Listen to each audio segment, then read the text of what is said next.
მე კიმ და სათვალეები და ისა წამალი. კიდე არის რაც გჭირდება, რო აღარ იტირო არასდროს. კიდე არაფერი.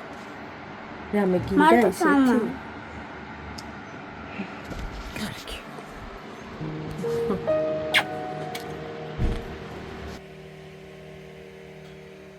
ბავშვს აქვს რეციფალია.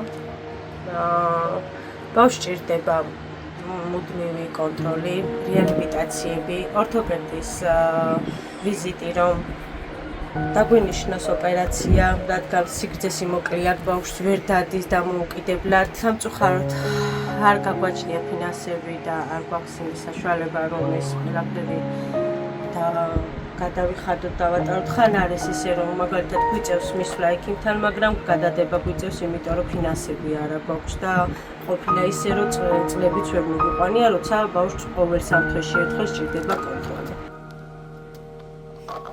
ბევრი რამე არის ისეთი, რასაც მოკლებულია ჩემი შვილი და ენატრება არა აქვს მაგალითად უნდა მაგრამ სამწუხაროდ არ მაქვს მის საშუალება, რომ ეს ყველაფერი ჩემს შვილს შეუსრულო. ეს არის ჩემი ოთახი, სადაც ვცხოვრობ ბავშვთან ერთად და მეუღლესთან ერთად. სამწუხაროდ ნახავთ წყალი ჩამომდის.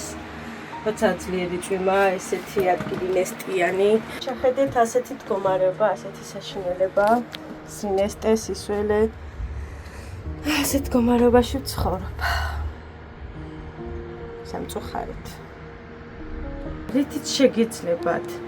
დახმარება გთხოვთ, რომ დამეხმაროთ და ჩემ პატარას დაუდგეთ გვერდს. დიდი მადლობელი დაგჭებით, უფალმა დაგლოცოთ ყველას თითაოდ.